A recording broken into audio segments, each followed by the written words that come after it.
Hello, everyone, and welcome to Voice Like a Lion podcast. I'm your host, Stephen Pemberton, and today I have someone I'm really excited for you guys to meet. So this is Lou. Lou is not only someone who is helping entrepreneurs, Ecom entrepreneurs, but he is someone who has done it himself, and he's done it for a number of years. He was the most influential CEO in 2023. He's been on Dragon's Den. He's done some amazing stuff that a lot of us would love to hear more about. So Lou, welcome to the show. Thank you so much for having me on, Stephen. Very excited to get into it. I do have quite a long story, so I'll try and distill it. There's a lot of meat on the bones. I could go for probably 2 hours. It's been a long journey. I've been in Ecom, almost 10 years now. Wow. Starting literally from zero, from probably 30K debt as well, to now kind of living the dream life, if you like, in Bali. So yeah. Hey, that's awesome. I'll give you the long story short. Hey, so what's cool though is you said about 30K in debt. For my wife and I, we built a store from $0 to $1 million a year from 2020 to 2021, and we were $100,000 in debt. So right there with you. So I understand what that is. So from your decade of experience working with not only your own brand but also with Ecom founders, what has been two of your biggest takeaways that you've seen through a couple different up and down cycles? Ooh, good question. So, ask me the question again. Let me just make sure. So what are a couple of your biggest takeaways that you've had over the last 10 years? Two biggest takeaways in relation to Ecom. Oh God, I've got so many. Like if you could go back and talk to yourself and you could give yourself two pieces of advice that would save you thousands of dollars and maybe a couple hundred hours, what would it be? All right. First thing would be, and this is really probably one of the most important things, is sell before you're ready. So I went the opposite way around, and bear in mind I come from a council estate in the northeast of England, so no experience whatsoever. Didn't even know what an entrepreneur was, hadn't read a book other than the Bible probably until I was 24. And I invested 2 years of my life, 2 years, 24 months, building a product, this perfect product, without any thought as to how I'm going to sell it. Okay, so my thing is my biggest regret as well is not building in public as well and just being more, it's putting it out there. And I think there's a lot of, particularly for early stage entrepreneurs, a lot of limiting beliefs about someone's going to steal my idea. You know what I mean? It's all kind of scarcity, low vibration stuff. Yep. But yeah, I invested 2 years in trying to build the perfect product. Manufacturing, hiring food scientists. My first brand's a sports nutrition company. Getting all of the supply chain logistics, didn't know what I was doing, but kind of bringing this all together. So many iterations and R&D, research and development to get this product perfect. Finally got to the launch date. I remember it. I think it was the 1st of March, 2017. Switched the website on. How many sales? Go on, guess. You're probably zero. That I get. I got 0. I got 1 from a friend because he felt sorry. Oh, there you go. And then I was like, oh, can we swear on this podcast, by the way, or not? Huh? Can we swear? Can we swear on this podcast? Oh, yeah. Yeah, you're fine. Go for it. Okay. No, you're fine. I was going to say, it was shit. It's the assumption was build it and they will come. All right. I didn't really understand how the internet worked. And what I realized, actually, you have 2 marathons in business. The first one is kind of product design, and you're riding that wave of what they call it, unenthused optimism, before you then hit the valley of despair, where you kind of have a lot of energy, a lot of momentum, you're excited for things to come. And then you realize, oh, actually, there's a second marathon, an ultra marathon, an Ironman marathon, where now it's all about sales and marketing. And I didn't have the faintest idea about digital marketing or performance marketing or Facebook ads or Google ads. My assumption was literally just make a really good product and everyone's just naturally going to gravitate to your website. And it was such a hard lesson for me because I was like, okay, I literally need to figure out how this whole digital marketing world works. And I come from a strong sales background, so I understand the in-person side of things, but online is a completely different beast. And obviously I work with a lot of new and also existing entrepreneurs, probably from the 0 to 100K a month mark. And so many of them, particularly the new guys, are so protective over their idea. They don't want to share it. Even with me as their mentor, sometimes they're scared or they want, can we sign an NDA before we get into it?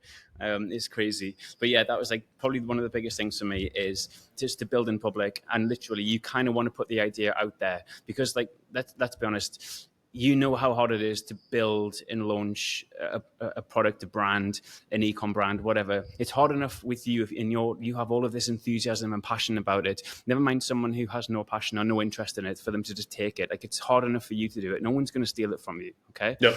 Like, unless they have significant resource and they have some sort of vested interest in doing it. Like, they have like a vertical alignment in industry, for example. Like, if anything, you want to be putting it out there because you need the pushback from the audience. And I don't mean tell your mum, tell your auntie, tell your friends, because they're going to be nice about it. You need to talk to people who are going to play devil's advocate. Well, what about this? Well, why has no one done this before? Or have you thought about this? Or what about that? You know what I mean? You need that pushback, because that then gives you the ammunition to anticipate whatever objections specific customers are going to have. And that was the big thing for me, because again, the assumption from my side is, like, build it and they will come. But I didn't really know anything. And this is the second thing, is to obsess over your consumer, your customer. That's the only thing that matters. Okay. The market does not give a shit about you. It doesn't care. Okay. It has a specific problem. Like, if you're trying to sell something, it needs to solve a problem. Remember, it paid in direct proportion to the level of the problem that you solve. Okay. And I just based my whole, this whole 2 years building this perfect product. And don't get me wrong, the product is good and it's the same as it was now. I just didn't understand marketing. But you need to really have a good, thorough, deep understanding of what their problems are and why they would buy something from you. My product specifically was quite technical, and it was also like really the first of its kind. So we were kind of ahead of, sorry, there's geckos in the background. You're fine. That's awesome. Can you hear them? Yeah, a little bit. Yeah. Which I think is awesome. I mean, it's like we're in the rainforest, and I love that. Literally Bali vibes. Just picked the perfect time. The mic's probably picked it up perfectly. What was I saying? So yeah, my assumption was, because I wasn't part of the target demographic, I worked with part of the demographic, but I wasn't.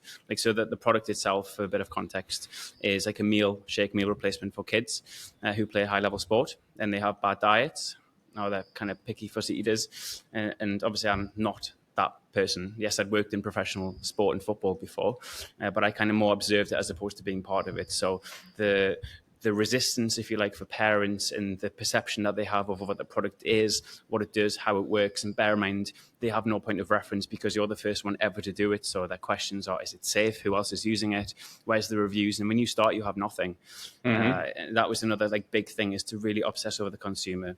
Like, you need to know them more than they know themselves. That's like such a key important lesson.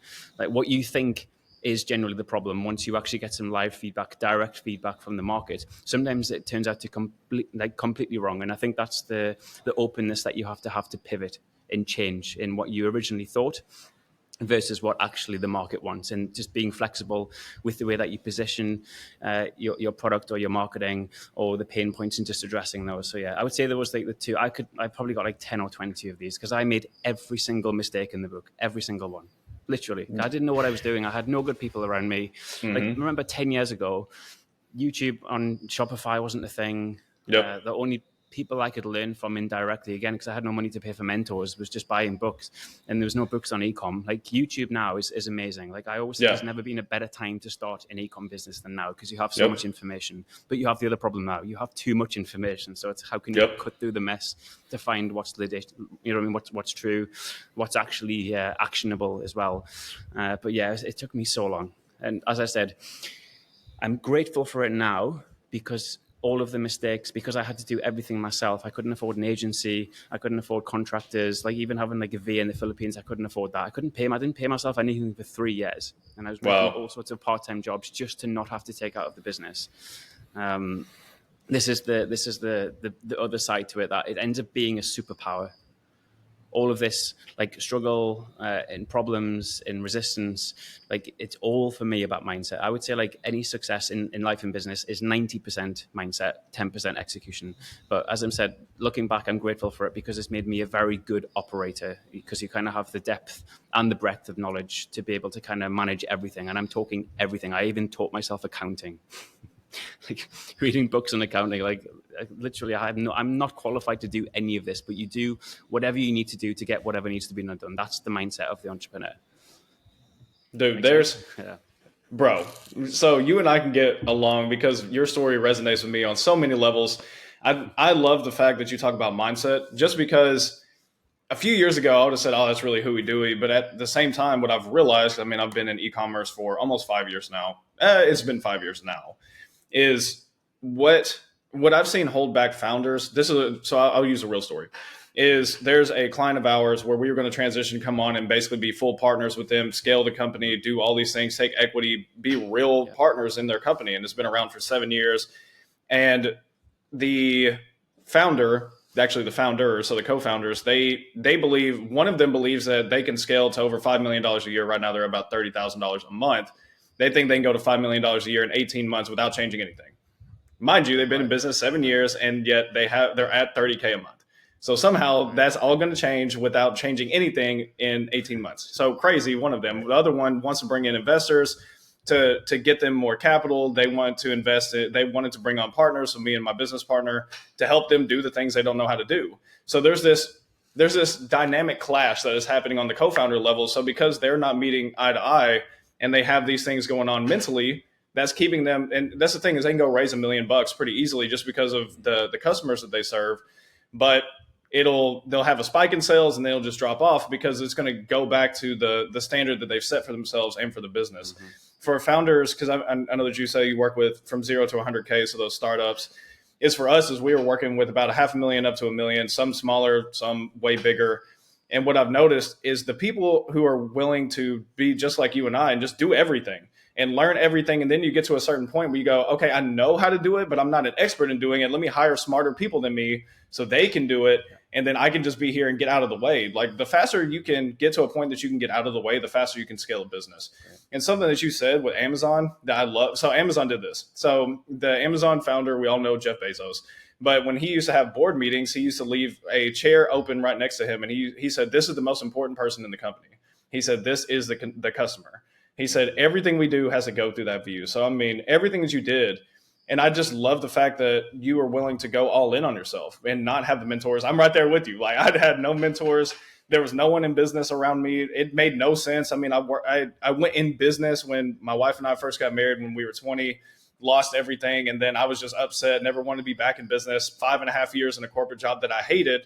And I never wanted to be back in business because it didn't make sense to me. It's like, wait, I can just have a stable job. I can make $100,000 a year and then I'm good. But then once you get a taste of freedom, you go, wait, there's something different here. There's something on the other side of it. So yeah, I just commend you for everything that you've done. Thank you, bro. I appreciate it. As I said, it's another Steve Jobs thing where it's like you connect the dots in retrospect, but in the moment, you seem a little bit loopy from the outside. You know what I mean? From everyone else's perspective, is you're kind of slugging away at this business, not really going anywhere. But actually, the compound, like that time allows you, if you stick with something and you don't quit, and you kind of have that self-belief in yourself and the business and the idea and the product and the brand, like, things will come good. And most of the time they talk about playing infinite games, right? And I think business is one of those infinite games, and you have to kind of fall in love with the process. And then if you're fortunate, things will come good in the end, but it is a process, not an event. It takes time, and you have to allow time to compound. Yep, 100%. I mean, just having that time period in there, working on the process. One thing that you said, my other thing I wanted to bring up, you're talking about how just build it. Like, build it, worry about sales, like sell it before you're ready. There was a guy I got introduced to at the end of 2023, early 2024, and I was on a podcast and I was talking to this guy, and then he said, hey, my son just started an e-commerce business. I would love for you to talk to him. I said, okay, yeah, sure, I'll talk to him. So this guy had studied, researched, basically did the same thing you did for 3 years to build the perfect product, launched it on Amazon, spent all of his life savings and made 2 sales, one to his mom and one to his best friend. And he was devastated. He goes, what did I do wrong? And I go, well, you didn't. I said, I literally just pulled up the screen. I said, you are one of 100 other people. I said, why would I buy you over anyone else? And he goes, I didn't even think about it. And I said, you spent 3 years to get to this point when you could have done a much smaller lot and find a better supplier with a lower MOQ, do 100 of them instead of spending all of your money on it. See if you sold any of them. And then, like, get my business partner and I call it the minimum viable product. Like, just get something out there. And the thing is maybe, and especially something you said that I really liked was build in public. Because if you're building in public, you don't even have to have the inventory yet. If you're building in public, you can start getting real feedback. Hey, if you're building a shoe brand, you can say, oh, I love this. Oh, I hate this. you can get it out there. You can make iterations before you ever even order. You can sit there and have a wait list in place. If people are really interested, you can give them discounts, whatever it is, to get them to get revenue into the business early before you even buy. Makes your life a lot easier once you do turn the thing on, soft launch, hard launch, whatever. Yeah, I agree. What's the principle? Nail it before you scale it, or start small then scale. Yep. And again, I see this a lot with drop shippers. Now, I'm not really a drop shipper at all. I didn't know what drop shipping was probably till like a year and a half ago, because I've always built brands where we kind of control the distribution. But drop shipping offers quite a unique ability for you to actually sell other people's products, whether it's like white labeling, you're literally just directly selling something that already exists. And you can do that at very low cost. Like, you don't have to commit cash to inventory. And I see so many doing this, and this was a big mistake on my side.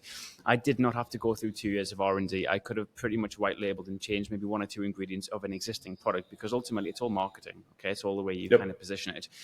Test the waters, see where the echo is in the market, and then double down on it if it's going to be a good idea. I see so many coming to me. I got a new entrepreneur just before Christmas.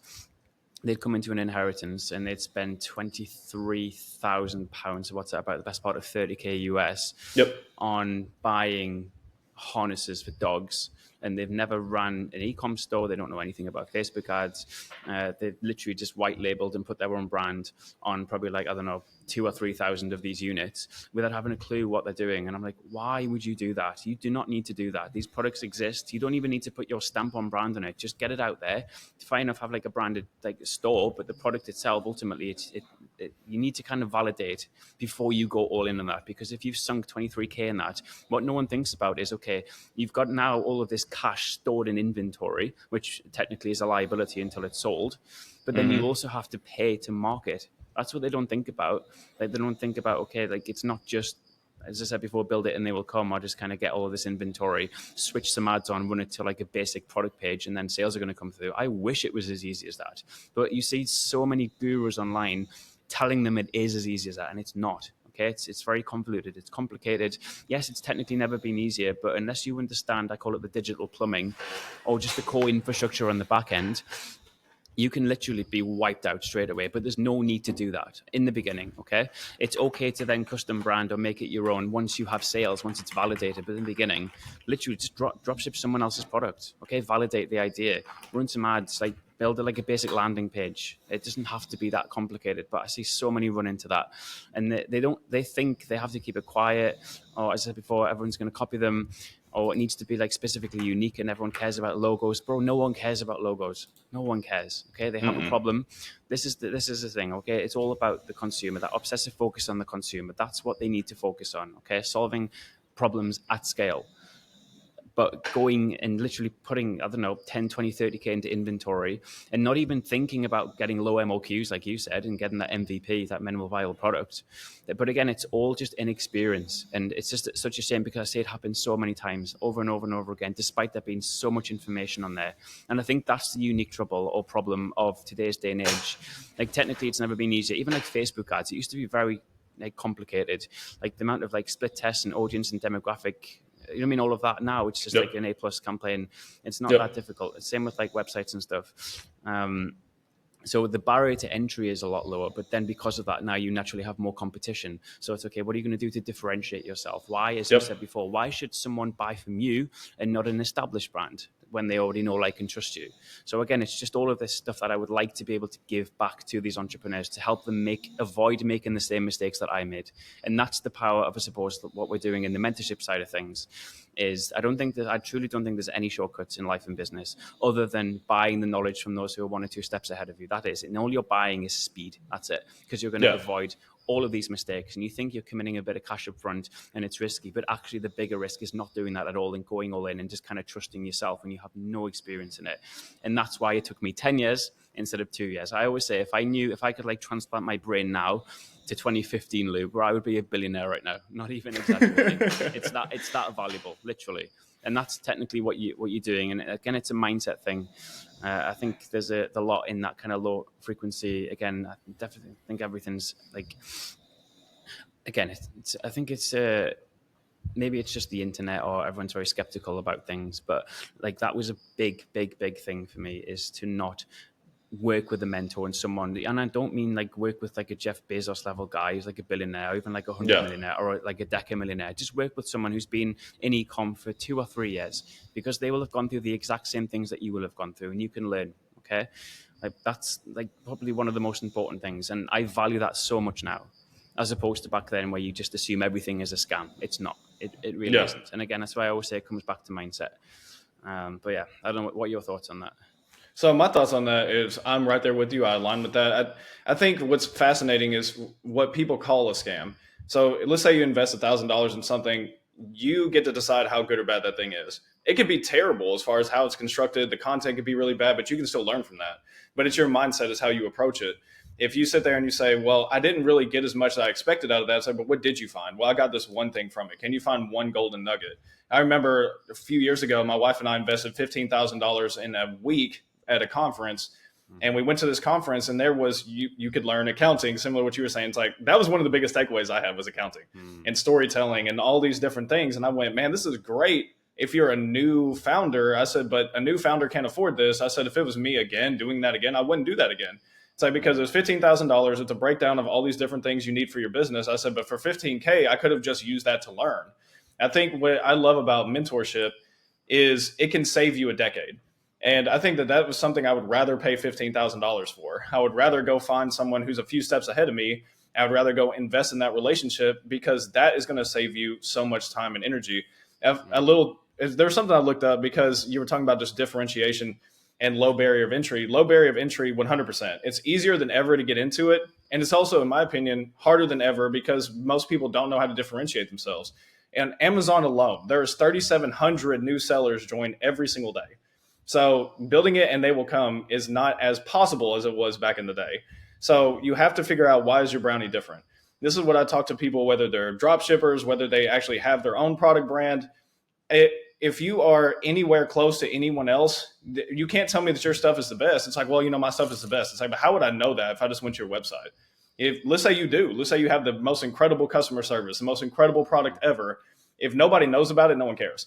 So you have to find a way to be able to get that out there. But and I would love for you to talk more on the mentorship side. I would love for people to be able to hear how they can connect with you, because two reasons. One, we really don't work with startups from 0 to 100K. So there's a lot of collaboration that you and I can do. But outside of that, I want people, it's very important to me that if you sit there and you have a little bit of extra cash flow, in my opinion, you should do it before you start. If you're at 0 and you're thinking about investing 20,000 pounds, 23,000 pounds into a product, maybe you should just pay a few $1,000 to get a mentor first. That's going to save you $23,000, $23,000, $30,000 worth of funds. So I would love for you to talk a little bit more about that. The principle for me, a 20,000-foot view, is success leaves clues and stand on the shoulders of giants, basically. And everything that I do in the mentorship side of things, I'm creating the resource that I needed when I first started out that didn't exist, and I still don't really think it does. Particularly so because it's proximity mentorship, as opposed to just funneling everyone through a course. You literally directly work with me on a one-to-one basis.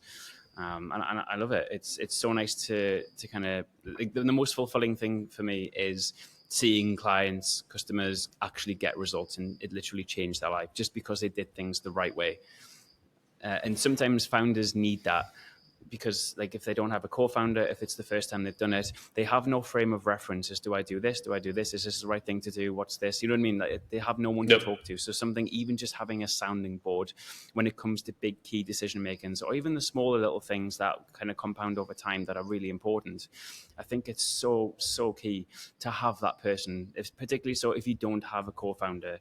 And that's a whole other thing of itself that we could get into in the co-founder side of things, is that you need someone with a complementary skill set, and it needs to technically be opposite. For example, you see partnerships where one is the creative, one is the more analytical side of things, and they come together, they complement each other. But you cannot have a yes man. You need someone to push back. You need someone who technically has a bit of an opposing point of view, because generally the correct answer is somewhere between what you think and what they think. Like, I have a business partner with my nutrition company, and we argue and bicker all the time. But at the end of the day, it doesn't matter who's right. It's not about ego. It's what's best for the company.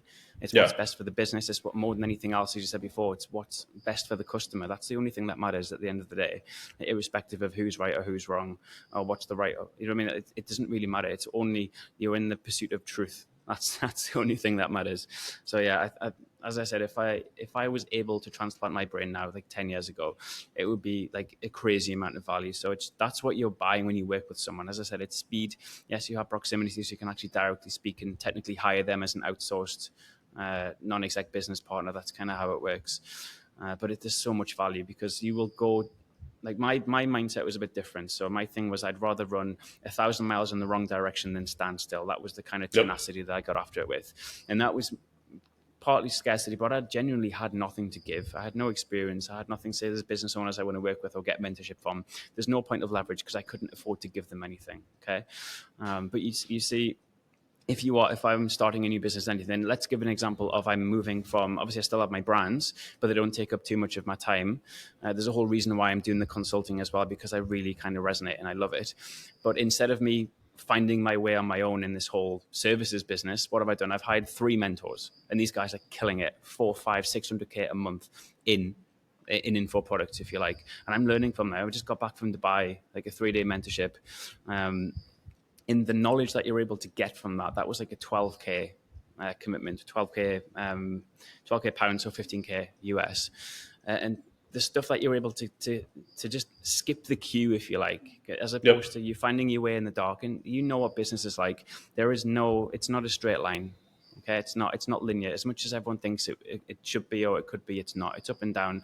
Obviously, broad enough, you kind of want it up and to the right over a long enough period of time. But the straightest line you can get is just to buy the knowledge from those who are doing it or have just done it or are still in the arena, because they've made all of the mistakes. And sometimes if they have more buying power, they have a bigger team, you can learn from the experts that they hire.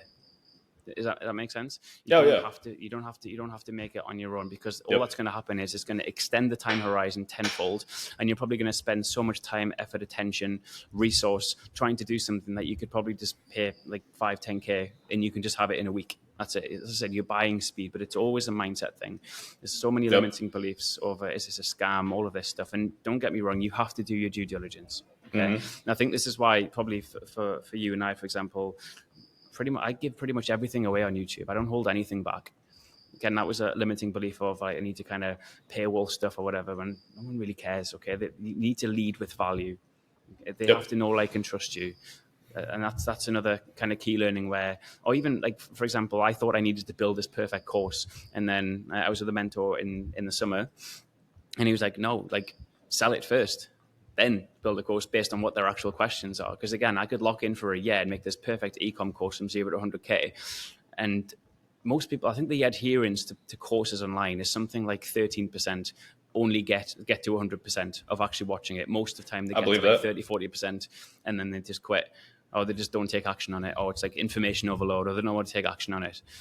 So again, I could have done all that, and then I'm still not getting client results. And that's the only thing that matters, right? Is actually taking someone from point A to point B in the straightest line possible, but then helping them avoid all of the standard mistakes. And it's so strange that I see the same questions over and over again, the same problems, the same situations. So now I know what to build a course around. Okay, I understand where the actual pain points are. And again, it kind of circles back to what we're saying when we're talking about product-based ecom, is once you understand the customer, then you can build the perfect product. But you cannot use, and this is the most dangerous word in business, is assumptions. Making any permanent decisions on assumptions is so dangerous. You have to go out and test, but you also have to leverage the downside. You do not want to go all in on something, particularly so when it's just on assertion. Okay, the market casts votes, and that's the only vote that matters, really. That's so good. There's so much I could go down. It's interesting because you were talked about basically the uninformed optimism, the valley of despair, and then you have like realistic. Okay, now I actually understand what it takes to make this successful. And what I think is interesting when you have a mentor, for me, I got blessed with my business partner because, so quick backstory for him, he had a multi-award winning, multi-7-figure agency. He started getting sick. He didn't want to do it anymore, basically burned out.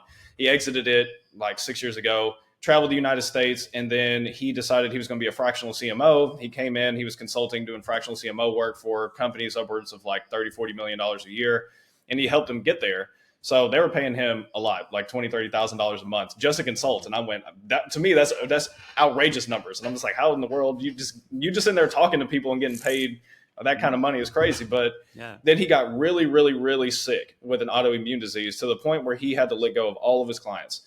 And so this is where he and I first meet. He's starting to feel a little bit better, but he's not at the point where he can do anything. So to your point, most people want to find someone way ahead of them, and then they just say, hey, will you help me? And most of the time, when somebody's way ahead of you, they're already running, they're already building something. Unless you have something that's complementary that can actually help them, then they're either not gonna respond to you, or they're going to tell you no. For me, I had something that could complement him. He couldn't go out and get more clients. I could. So I said, hey, will you mentor me in this? You come in, I'll give you a percentage of the company, and then I will do all the heavy lifting. All you have to do is just help me with this backside of it. And so I had the uninformed optimism, but then he got to tell me this is what you should look at. So I still had to go through the valley of despair. Don't get me wrong, because I still had to learn all these other skill sets. Mm-hmm. But because of that, it was just much smaller. It was a much shorter timeline because of who I partnered with.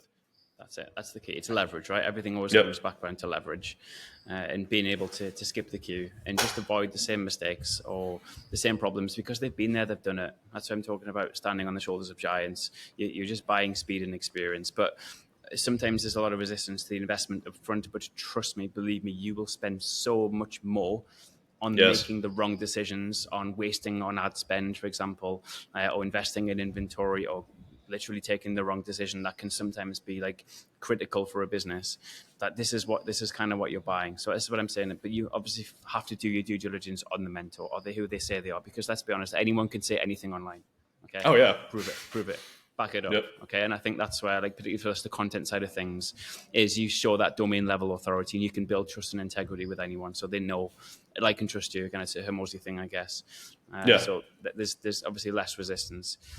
But I think it's good though. But I think it's perfect though, because especially for you and especially for me, if we can give away stuff that's really helping people, then I know that Alex Hormozi talks about it. It's like you give away stuff that's so good that they say, well, his paid stuff has to be even better. But even more than that, I talked to a business owner yesterday, and she was talking about she basically has this agency for VAs, so she is able to put virtual assistants in different businesses. And she said that she was thinking about doing a course. And I said, well, before you do a course, you should do a free lead magnet. And she goes, well, what's that? And I said, something that actually has value. I said, figure out who you can really serve. Because she was like, well, we can help any business owner. It's like, but who do you help the best? It's like, well, this is who we help the best. Okay, what is their problems? It's like they're just now scaling up. They're just now hiring their first actual assistant to come in and basically be an EA, not really a VA, an executive assistant to manage their inbox, make sure that everything's on their calendar. It's more for service-based businesses than it would be for ecom businesses. Mm-hmm. And I said, so if I'm a new founder about to hire my first executive assistant, what do I not know? Like, how do I find these people? How do I vet them? And then more than that is, how do I relinquish control of these things that I've been doing the whole time? I said, if you give that away, by the time they go through that and they do decide to move forward with you and the VAs that you have, I said, they'll be so much better clients. She goes, oh, I didn't even think of that. So, but it all comes from giving away great stuff. So Lou, I know we're right here towards the end of the time. I want people to know how they can connect with you, especially if they are hopefully somebody that's thinking about starting an ecom brand. Before jumping too far into it, how do they connect with you? So best way to connect with me is on Instagram. It's Lou Antonio Matera, or YouTube, where I'm literally giving away the farm. I'm trying to put out at least one video every single day, just breaking down all the behind the scenes of my ecom brand. So YouTube channel is Invent Impossible, but just search Lou Antonio and it should come up on there. But yeah, my DMs are always open as well. If anyone needs to handle anything, you just want to chat, or you just want to book a call in, talk about the brand, I'm all ears. Okay, I could talk ecom all day, every day. I have so much energy for it. I love it. Same.